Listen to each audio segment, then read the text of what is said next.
یہ حضرت صدیق اکبر رضی اللہ تعالیٰ عنہ سے مروی ایک حدیث ہے کہ حضور اقدس نبی کریم صلی اللہ علیہ وسلم نے ارشاد فرمایا کہ ما اصر من استغفر وان عاد فی اليوم 70 مرہ، کہ جو شخص استغفار کرتا رہے، اللہ تعالیٰ سے اپنے گناہوں کی معافی مانگتا رہے، وہ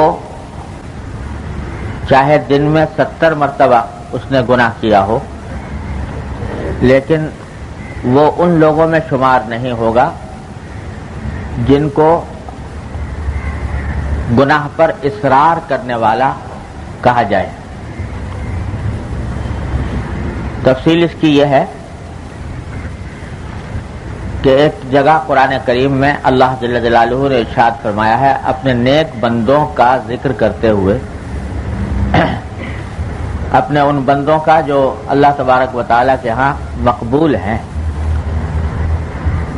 ان کا ذکر کرتے ہوئے فرمایا والذین اذا فعلوا فاحشة او ظلموا انفسهم ذکروا اللہ فاستغفروا لذنوبهم ولم يصروا على ما فعلوا وهم يعلمون، کہ یہ وہ لوگ ہیں کہ اگر کبھی ان سے کوئی بے حیائی کا کام ہو جائے یا یہ اپنی جانوں پر کوئی ظلم کر بیٹھیں، یعنی کسی گناہ کا ارتکاب کر بیٹھیں، تو جب اللہ کو یاد کرتے ہیں تو اللہ کو یاد کر کے یہ اللہ تبارک و تعالی سے اپنے گناہوں کی معافی مانگتے ہیں، اور جو کچھ انہوں نے کیا یعنی جو گناہ ان سے سرزد ہوا اس پر اصرار نہیں کرتے، جان بوجھ کر اس گناہ کے اوپر اصرار نہیں کرتے، بلکہ اللہ تبارک و تعالی سے معافی مانگتے ہیں۔ تو اس آیت کریمہ میں اللہ تبارک و تعالی نے بندے کی توبہ قبول ہونے کے لیے گویا یہ ایک شرط کے طور پر بات ذکر فرمائی کہ گناہ کرنے کے بعد اس گناہ پر اصرار نہ ہو۔ اگر گناہ پر اصرار ہو تو پھر توبہ کارآمد نہیں، لیکن اگر گناہ پر اصرار نہیں ہے تو پھر اللہ تعالیٰ سے جب توبہ مانگیں گے تو اللہ تبارک و تعالیٰ قبول فرمائیں گے، گناہوں کو معاف فرما دیں گے۔ یہ تو آیت کریمہ کا ترجمہ ہے۔ اسی آیت کے حوالے سے اس حدیث میں رسول اللہ صلی اللہ علیہ وسلم نے یہ ارشاد فرمایا کہ جو شخص استغفار کرتا رہے مسلسل وہ اصرار کرنے والوں میں شمار نہیں ہوگا، چاہے دن میں 70 مرتبہ گناہ کیا ہو، لیکن وہ اصرار کرنے والوں میں شمار نہیں ہوگا، کیونکہ استغفار کر رہا ہے، اپنے اس فعل پر نادم ہے اور اللہ تبارک و تعالی سے مغفرت طلب کر رہا ہے، تو اس کو اصرار کرنے والوں میں شمار نہیں کیا جائے گا، پھر بھی اللہ تبارک و تعالی اس کی توبہ قبول فرما لے گا۔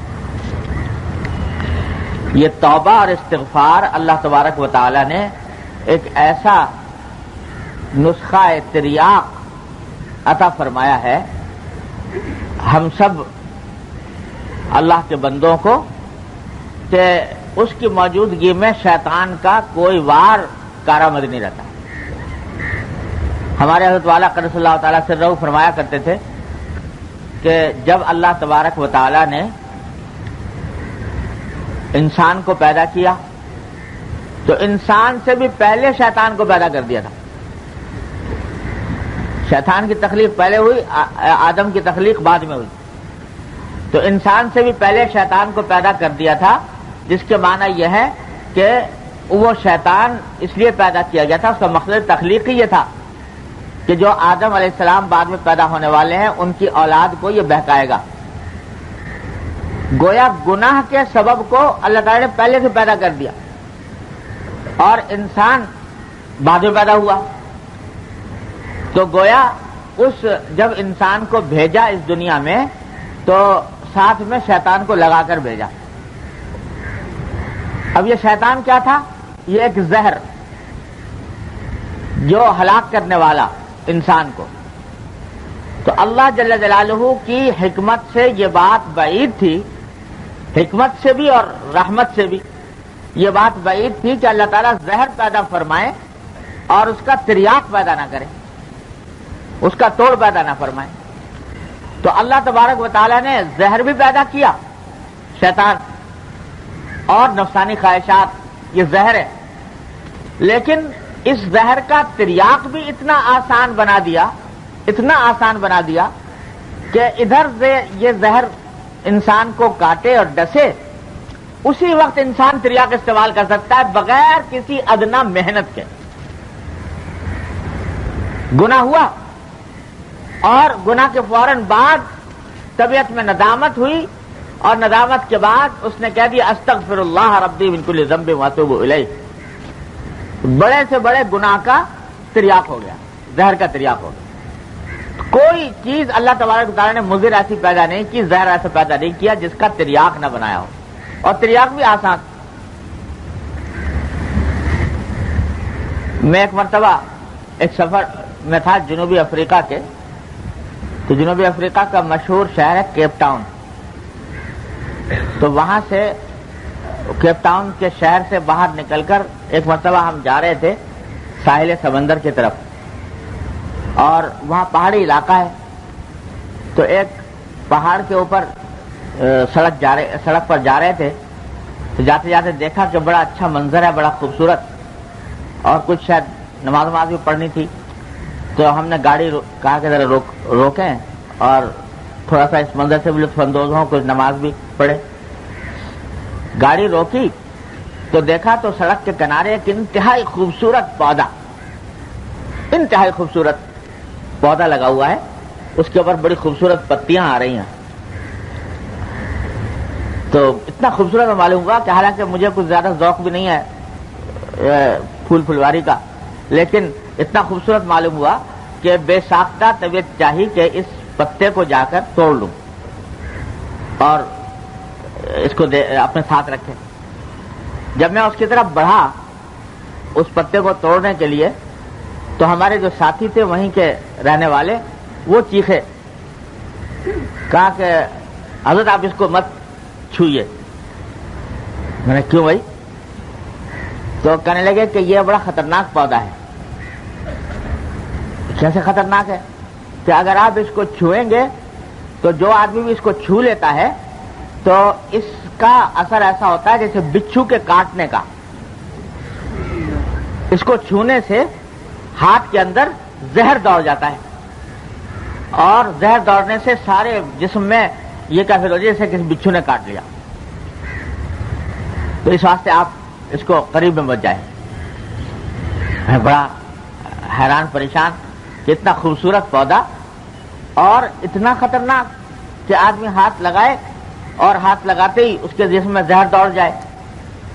تو میں نے ان سے کہا کہ بھئی یہ تو بڑا خطرناک ہے، مجھے تو آپ نے بتا دیا، کوئی اجنبی آدمی بیچارہ گزر رہا ہو یہاں سے اور وہ ہاتھ لگا دے، چھو لے، تو اس کے اوپر تو زہر کا اثر ہو جائے، وہ تو بیچارہ پریشان ہو جائے.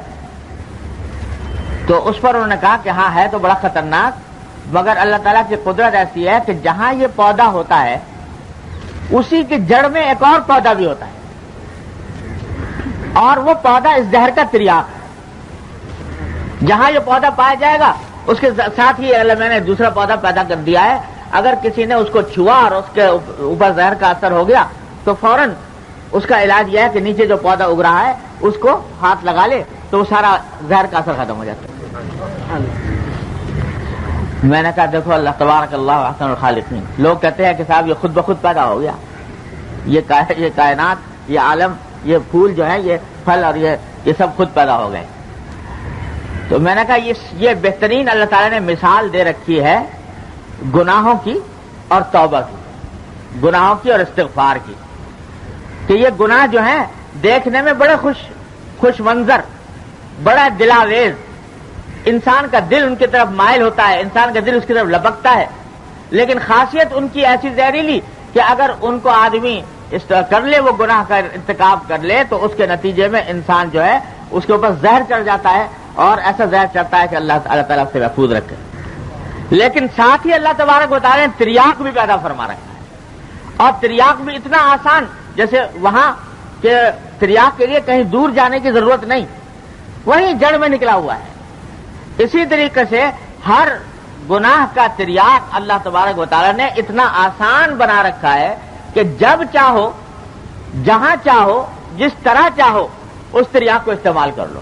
استغفر اللہ ربی من کل ذنب واتوب الیہ، اللہ دل سے کہہ دو، ندامت کے ساتھ، پشیمانی کے ساتھ کہ یا اللہ یہ غلطی ہو گئی، یہ مجھ سے گناہ سرزد ہو گیا، اور آئندہ کے لیے اپنی طرف سے عزم کرتا ہوں، ارادہ کرتا ہوں جب آئندہ یہ گناہ نہیں کروں گا۔ جب ایک مرتبہ یہ دل سے کہہ دیا، اللہ تعالیٰ کی طرف رجوع ہو گئے، کتنا ہی بڑے سے بڑا پہاڑ گناہ ہو اللہ تعالیٰ نے ڈھیر کر دیا۔ اور یہ دروازہ کھلا رکھا ہے، التائب من الذنب کمن لا ذنب لہ، کہ جو ایک مرتبہ توبہ کر لے تو وہ ایسا ہو گیا جیسے کہ گناہ کبھی کیا ہی نہیں۔ اور دروازہ کھلا ہے، کھلا ہے، کب تک کھلا ہے؟ جب تک کہ سکرات الموت طاری نہ ہو جائیں، نزع کی کیفیت نہ آ جائے، اس وقت تک یہ دروازہ کھلا ہوا ہے۔ تو بھائی یہ اللہ تبارک و تعالیٰ نے استغفار اور توبہ ایسی چیز بنائی ہے کہ اس سے بڑے گناہوں کے پہاڑ جو ہے وہ منہدم ہو جاتے ہیں آن واحد۔ تو ہمارے حضرت فرماتے تھے، اللہ تعالیٰ ان کے درجات بلند فرمایا کرتے تھے کہ بھائی یہ جتنے گناہ ہیں نا، یہ بھی آخر کس نے پیدا کیے؟ پیدا کرنے والے تو اس کے اللہ جل جلالہ ہی ہے۔ خالق خیر بھی وہ ہیں، خالق شر بھی وہ ہیں۔ تو ثواب کے پیدا کرنے والے بھی وہی، عذاب کے پیدا کرنے والے بھی وہی، نیکی کے پیدا کرنے والے بھی وہی، گناہ کے پیدا کرنے والے بھی وہی۔ پیدا تو انہوں نے کیے ہیں۔ یہ پیدا جو کیے گئے ہیں یہ کوئی بغیر مصلحت اور حکمت کے نہیں کیے گئے۔ انسان کو بھیجا ہی دنیا میں اس وقت جب یہ بات طے ہو گئی کہ اس میں غلطی کرنے کی صلاحیت ہے۔ اگر غلطی کرنے کی صلاحیت نہ ہوتی تو اس کو انسان کے تخلیق کا مقصد ہی فوت تھا۔ حضرت آدم علیہ السلام کو پیدا کیا، فرشتے کہہ رہے ہیں کہ یا اللہ کس کو آپ پیدا کر رہے ہیں؟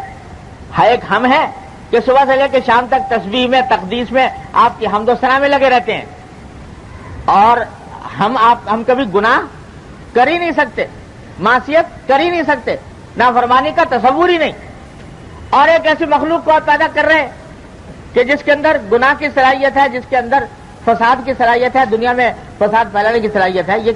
یہ مخلوق کیوں پیدا کی جا رہی ہے؟ اللہ تبارک و تعالیٰ نے جواب میں فرمایا کہ انی اعلم ما لا تعلمون، تم نہیں جانتے، میں جانتا ہوں۔ اس مخلوق کو جو میں پیدا کر رہا ہوں تو میں ہی جانتا ہوں کہ یہ مخلوق کیوں پیدا کی جا رہی ہے۔ یہ اس لیے پیدا کی جا رہی ہے کہ تمہارے اندر گناہ کی صلاحیت نہیں، تم گناہ سے بچو گے تو تمہارا کوئی کمال نہیں۔ اور یہ مخلوق جو ہم پیدا کر رہے ہیں اس کے اندر ہم نے گناہ کے سارے تقاضے ودیت کیے ہیں۔ اس میں غصہ بھی ہے، اس میں شہوت بھی ہے، اس میں خواہشات نفس بھی ہیں، اس کو بھوک بھی لگتی ہے، اس کو پیاس بھی لگتی ہے، اس کے اندر سارے بشری تقاضے پیدا ہوتے ہیں۔ اور جس وقت یہ مخلوق ان سارے گناہ کے تقاضوں کو پامال کر کے ہماری عظمت کو مد نظر رکھتے ہوئے، ہمارے خوف کو مد نظر رکھتے ہوئے ان گناہوں کو چھوڑے گی تو اس وقت یہ تم سے بھی آگے نکل جائے گی۔ اس لیے پیدا کر رہے ہیں۔ تو آدم علیہ السلام کو پیدا کرنے کے بعد ہمارے حضرت فرماتے تھے کہ اللہ میں نے فوراً دنیا میں نہیں بھیج دیا، بلکہ پہلے جنت میں رکھا اور صرف ایک حکم کا پابند کیا، اور کوئی حکم نہیں، نہ نماز کا، نہ روزے کا، نہ زکوٰۃ کا، نہ حج کا، نہ تسبیح کا، نہ تقدیس کا، نہ کچھ۔ ایک حکم کیا کہ اس درخت کے پاس مت جانا، لا تقربوا هذه الشجرة، بس ایک حکم دیا۔ تو کیا ہوا؟ آزمانا یہ تھا کہ آیا یہ ہو گئی اس میں صلاحیت پیدا دنیا میں جانے کی کہ نہیں۔ جب وہ درخت کھا لیا اور درخت کھا کے غلطی ہو گئی، اور غلطی ہونے کے بعد پشیمانی ہوئی کہ اللہ یہ کیا ہو گیا، اور یہ بھی پتہ نہیں کہ اس پشیمانی کی حالت میں اس غلطی کا مداوع کیسے ہو، کیسے علاج کروں، کیا اس کا تدارک کیسے ہو۔ اس بے بسی کے عالم میں کہ یا اللہ یہ ہو گیا، اب ندامت ہے، شرم ہے، افسوس ہے، صدمہ ہے، یہ سب کچھ ہے، پتہ نہیں چل رہا کہ اب کیا کریں. تو اللہ تعالیٰ فرماتے ہیں چلو ہم تمہیں بتاتے ہیں کیا کرو. فتلقى آدم من ربه کلمات، اللہ تعالیٰ نے آدم علیہ السلام کو کچھ کلمات سکھائے اس وقت. وہ کلمات کیا تھے؟ ربنا ظلمنا انفسنا وان لم تغفر لنا وترحمنا لنكونن من الخاسرین. اے اللہ ہم نے اپنی جان پر ظلم کر لیا، اور اگر آپ معاف نہیں کریں گے، آپ رحم نہیں کریں گے تو ہم تو بڑا خسارے میں ہو جائیں گے. یہ استغفار کے یہ کلمات اللہ تبارک و تعالیٰ نے سکھائے آدم علیہ السلام. وہ کلمات جب کہے، استغفار کے کلمات، توبہ کے کلمات، اب ہمارے حضرت فرماتے ہیں، اللہ تعالیٰ فرماتے ہیں اب تم ہو گئے ہو اس قابل کہ تمہیں دنیا میں بھیجا جائے. تو اب دنیا میں بھیجا گیا کہ تمہارے ساتھ شیطان بھی لگا دیا، تمہارے ساتھ نفسانی تقاضے بھی لگا دیے، گناہ کے دائی بھی لگا دیے، اور ساتھ میں تریاق بھی بتا دیا ربنا ظلمنا انفسنا وان لم تغفر لنا وترحمنا لنكونن من الخاسرین. اب کہتے ہیں مسلح ہو کے جاؤ، اب تمہیں پوری طرح مسلح کر دیا گیا ہے دنیا کے اندر پیش آنے والے حالات کا مقابلہ کرنے کے لیے، اور علاج تمہیں بتا دیا، زہر بھی بتا دیا اور زہر کا تریاق بھی بتا دیا. اب جاؤ اور جا کر اپنے آپ کو اس شیطان کے اس بہکاوے سے بچانے کی کوشش کرو، کرتے رہو کرتے رہو کرتے رہو، لیکن جہاں کہیں یہ ڈس جائے تمہیں تو بس اس کا تریاق یہ ہے کہ ربنا ظلمنا انفسنا وان لم تغفر لنا وترحمنا لنكونن من الخاسرین. اور جوں ندامت بڑھتی جائے گی اور آدمی اللہ تعالیٰ کی طرف رجوع کرتا جائے گا، استغفار کرتا جائے گا، اتنا ہی اللہ تبارک و تعالیٰ کا انشاءاللہ قرب بڑھے، اتنا ہی اللہ تبارک و تعالیٰ کے قرب میں اضافہ ہوگا.